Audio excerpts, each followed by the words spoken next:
mengenal tentang transformer atau biasa disebut trafo. Trafo adalah salah satu komponen atau alat yang sering kita jumpai pada produk-produk elektronika, khususnya pada rangkaian power supply dan rangkaian output pada ampli tabung. Sebelumnya kita bahas dulu mengenai medan elektromagnetik. Jika arus bolak-balik atau arus AC mengalir pada kumparan atau koil, maka akan menghasilkan medan magnet. Ini disebut elektromagnetik. Elektron yang bergerak terus-menerus dalam arus AC menghasilkan medan elektromagnetik.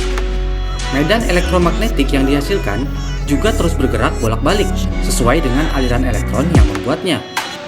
Lalu jika magnet bergerak dekat dengan koil atau kumparan, medan magnet yang dihasilkan magnet tersebut membuat elektron bebas pada koil ikut bergerak. Karena elektronnya bergerak, maka menghasilkan listrik. Ini disebut induksi elektromagnetik. Elektromagnetik dan induksi elektromagnetik inilah yang menjadi fungsi trafo. Transformer atau trafo adalah komponen atau alat yang bisa merubah tegangan dan besaran arus pada arus AC. Jadi kita bisa menurunkan tegangan dari 220 volt ke 12 volt atau sebaliknya. Jika kita menurunkan tegangan dengan trafo, trafo tersebut disebut trafo step down. Sedangkan jika kita menaikkan tegangan, maka trafonya adalah trafo step up. Jika kita lihat simbol trafo pada skematik, kita bisa melihat dua koil, kanan dan kiri. Koil yang dialiri listrik atau input disebut primary, biasanya di sebelah kiri pada gambar. Sedangkan hasil keluarannya atau output disebut secondary. Ketika kumparan primary dialiri listrik, maka akan menghasilkan medan magnet pada trafo. Dan medan magnet ini membuat elektron bergerak pada kumparan secondary dan menghasilkan listrik. Arus listrik yang dihasilkan juga merupakan arus AC. Tegangan dan arus yang dihasilkan oleh trafo tergantung dari spesifikasi tembaganya, jumlah lilitan, luas area penampangnya, dan bahan yang digunakan. Mungkin di lain video kita akan bahas tentang perhitungan dan pembuatan trafo. Seperti yang sudah disebut sebelumnya, trafo biasanya ada di rangkaian power supply untuk menurunkan tegangan listrik dari PLN menjadi tegangan yang dibutuhkan pada perangkat.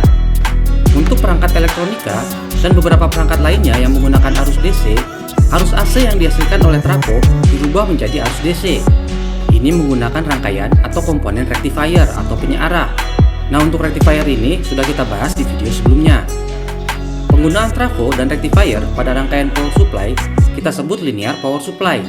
Ini adalah jenis power supply yang paling sederhana tapi tidaklah terlalu efisien. Saat ini, untuk mengkonversikan arus AC ke arus DC, biasanya menggunakan SMPS atau switch mode power supply. SMPS bekerja lebih efisien dibandingkan dengan linear power supply, tapi proses pembuatan dan rangkaiannya tidaklah sesimpel linear power supply. Trafo adalah komponen atau alat yang sangat berperan penting dalam perkembangan kelistrikan di dunia.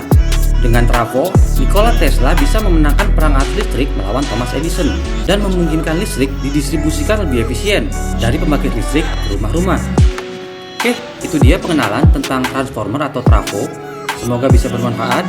Mohon dikoreksi jika ada yang salah, dan kalau ada tambahan dari teman-teman bisa tulis di komentar. Kita ketemu lagi di video-video berikutnya. Sampai jumpa.